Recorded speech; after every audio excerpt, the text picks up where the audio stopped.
Happy Christmas, everybody. Yes, it's getting a little bit dark. It's coming in. The darkness is coming pretty quick today. Welcome to Swinging Steve's Bargain Beer Reviews. This is going to be a festive one. I've got a countdown of my top 10 favourite Christmas songs. But you're going to have to wait for the beer review. So I'm going to do the beer review first. If you're not interested in the countdown of the best songs, then you know what. Just watch the beer review. But I'm going to do it. I'm not going to sing it like some people have asked me to do. First of all, I'd like to say that this song is dedicated to those people at Christmas that aren't having the best time, whether it's related to mental health issues or whether it's because they've got a bereavement. But, you know, this goes out to those people that just want to hide this Christmas and don't want anything to do with anybody else for whatever reason, all right? There is people out there thinking about you, so this is dedicated to you. If you're having a good time at Christmas, you don't need people to tell you anyway, you know. If you're having a good time, you're having a good time, aren't you? So, you know, but this one goes out to those people that might be feeling a bit lonely or might be feeling a little bit out of place this Christmas. I had a bit of a tough Christmas last year, so I kind of know how you're feeling a little bit. So, everybody's different. But anyway, let's start on with the review. Now, what we've got today is Christmas Ale. Christmas Ale by Shepherd Neame Brewery. Now I bought this a year ago and I think it was nearly on the edge of being out of date then. 7%.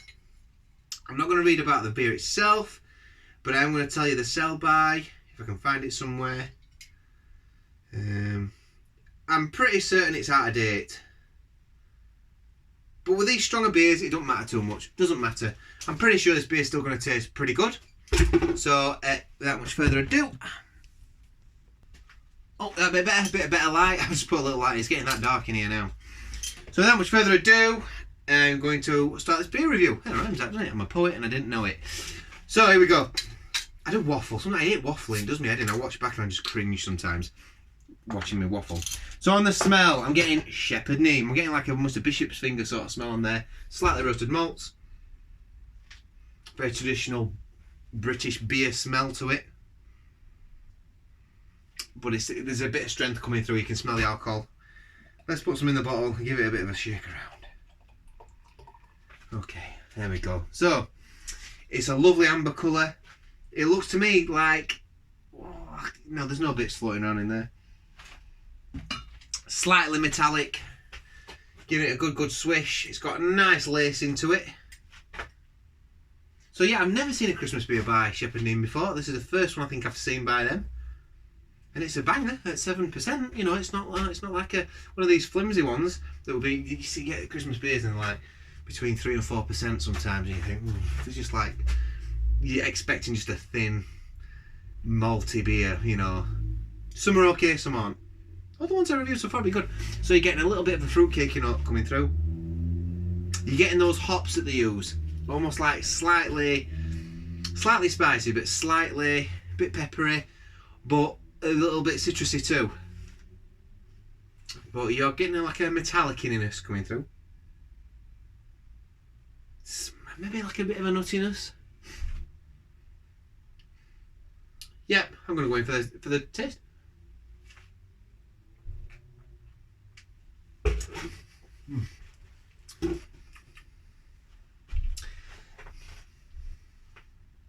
Doesn't taste 7%. Doesn't taste 7%, first of all. Sweet, toffee, caramel. Quite sweet. It masks that alcohol quite well. Bit of butter biscuit in there.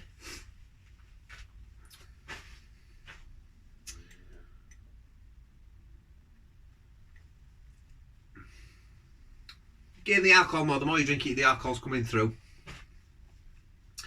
Fruitcake notes in there. What else can I describe in there? It doesn't taste off. It's over a year out of date, I'm pretty sure, and it tastes pretty good still. It's a nice beer. It's nice beer. The thing for me, it tastes like pretty standard Shepherd Neame sort of recipe. It ain't a mile away from Bishop's Finger, but it has got a bit more of a fruitcake, you know. It's got a bit more of a richness to it. It's a bit richer, quite a rich flavour.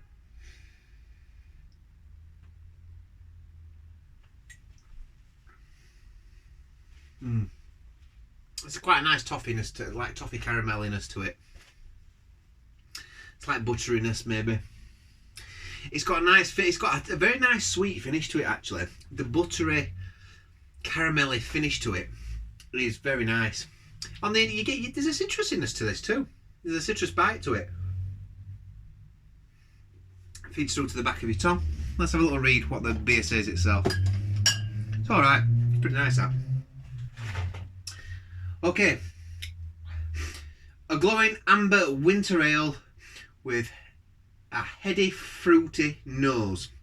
Crystallised winter fruits combined with festive, spicy hops on a platform of smooth, warming, alcoholic notes, leaving a refreshing, cleansing hop finish. It's the alcohol in it, and the strength of the beer does make it quite festive, I suppose. That warmth that you're getting from it. It's quite fruity.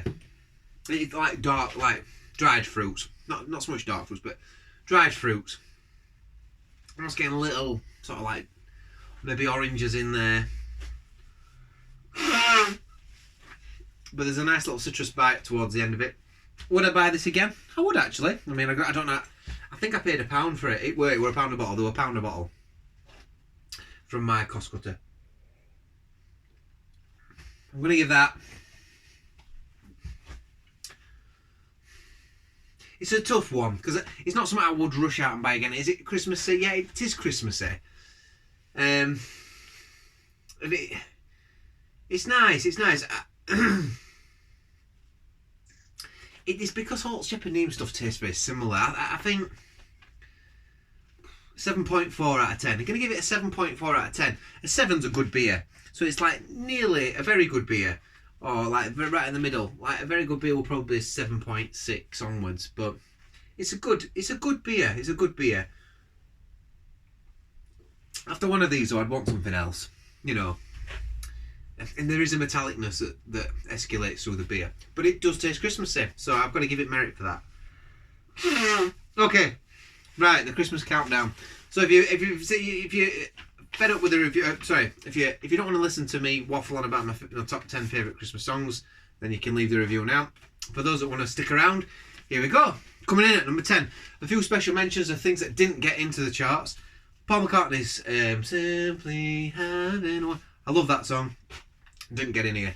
Pogues, Fairy Tale in New York, doesn't get in here. The reason for that being is because it's a little bit overplayed. Alright, it's a little bit overplayed now. So that one didn't get in either. I'm sorry, I've got a feeling I'm getting darker and darker as the night's getting darker and darker. It's quite spooky, isn't it? It's a little bit spooky Christmas ghost story. Any M.R. James fans out there, my best mate Spence bought me the M.R. James Christmas Ghost Story book. And there's going to be an M.R. James Christmas Ghost Story on BBC. I think it's Martin's Close. Tonight. Tonight's Christmas Eve.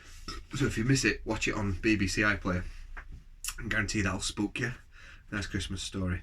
And there's quite a few. There's a Christmas Carol that's been on this year. That's quite good. And also there's a Christmas Ghost Story on Channel 5. So if you like Christmas Ghost Stories like myself, I love my Christmas Ghost Stories, you will. If I say Christmas Ghost Story one more time, I think I'm going to punch myself in the face. Right, so any other special mentions? I quite like the Status Quo Christmas song. It's got a nice beat to it. You know, it's very much just like a Christmas, like a Status Quo. Christmas Ghost Story, and then I said it again. It's very much like a Status Quo generic song. Yeah, there's a few. I don't know. There's probably loads of special mentions that don't get into this top 10. But this is these aren't my favourite songs of all time. These are what I'm listening to now. And these are ones that I'm not bored of and that I'm listening to at Christmas and I'm enjoying. So that's a rule on this one, I think. So next year I might do another top 10 and see if it changes, almost like a chart show sort of thing every year. I probably won't do because, you know. But anyway, here we go. Coming in at number 10.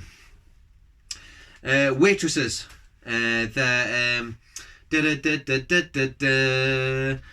Christmas Rapping.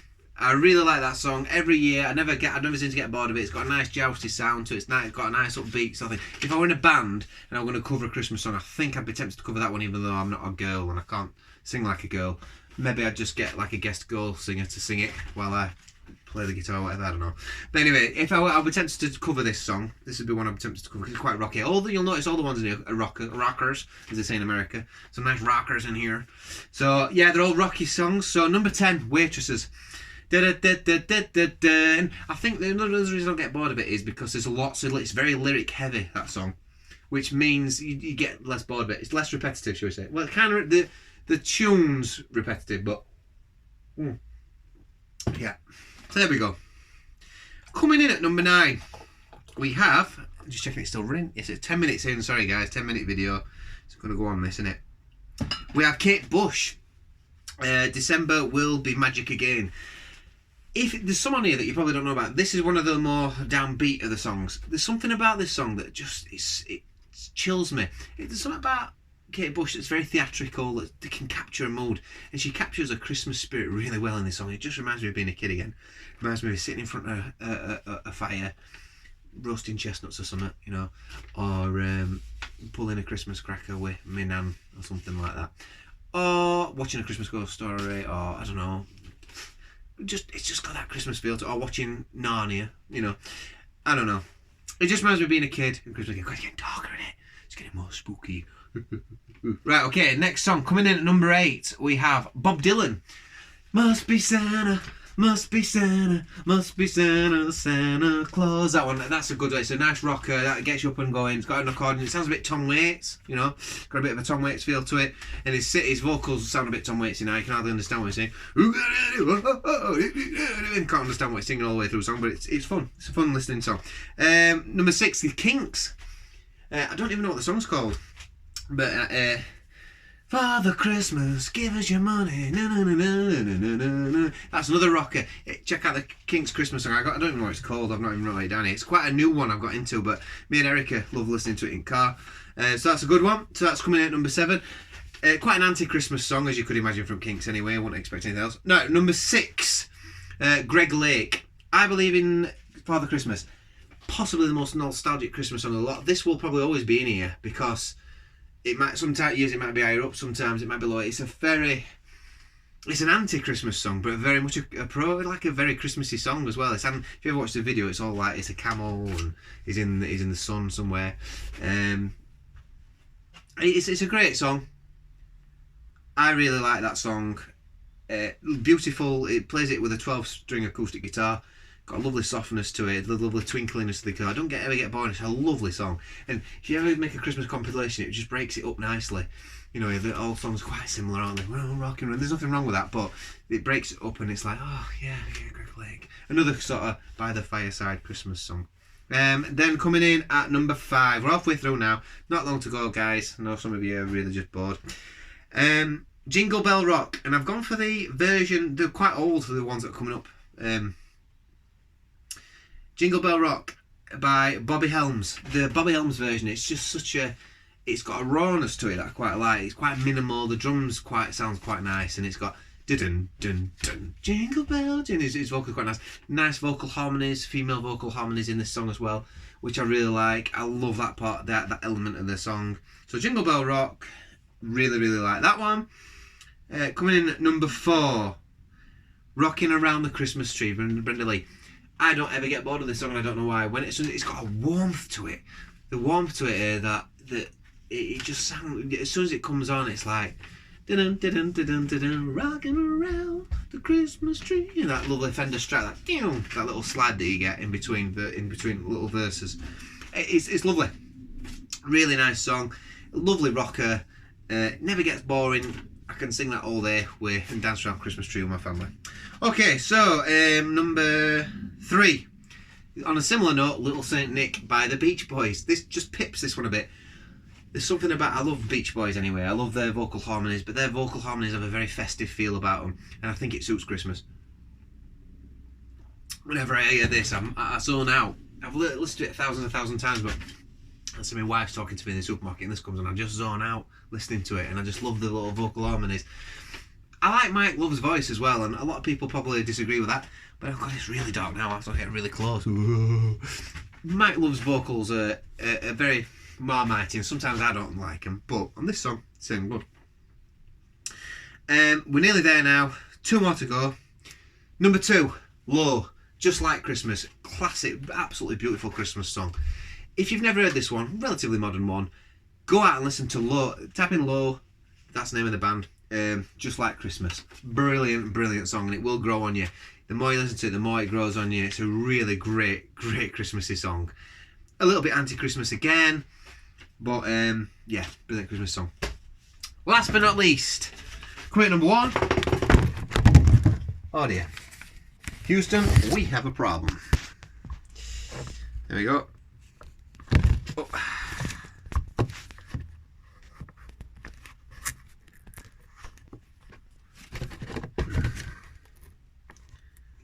Oh, right, okay, I'm not editing it, I don't care, I ain't got time to edit videos anymore, so it is what it is. Number 1, Tom Petty. Tom Petty and the Heartbreakers. Well, I don't even know what this one's called actually. Well, it's Christmas time again. Absolutely brilliant rock song, brilliant Christmas rock song. If you've not heard the Tom Petty Christmas song, it's brilliant. Just download it, listen to it, it's absolutely fantastic. It's just got a really rocky beat. If you like George Harrison, it's got very much a George Harrison rhythm to it. The way the song's built up and the sort of sounds on it. It's got a lovely little guitar solo in the middle, and it's just like one of them that you nod to, and the lyrics are fun and they're light-hearted, and it's almost like a very good alternative to Slade or Wizard, because you just get sick of hearing them two. Try it, give this one a go. It's a great song. I am starting to get bored of this one, I am going to let you know, because I love it so much. For the last probably 10 years, this is one I always put on my playlist and I love. So, Tom Petty and the Heartbreakers, download their Christmas song. It's brilliant. I love it. I love it. Okay, I hope you've enjoyed my Christmas countdown. Hope you have a fantastic Christmas. Please let me know what your favourite Christmas songs are. Well, you don't have to. It's up to you. Let me know what you think about Christmas beers. So here we go. This one's to Shepherd Neame. Let me know what you think about this beer if you've ever tried it before. Have a fantastic time, and I'll see you next time. Bye.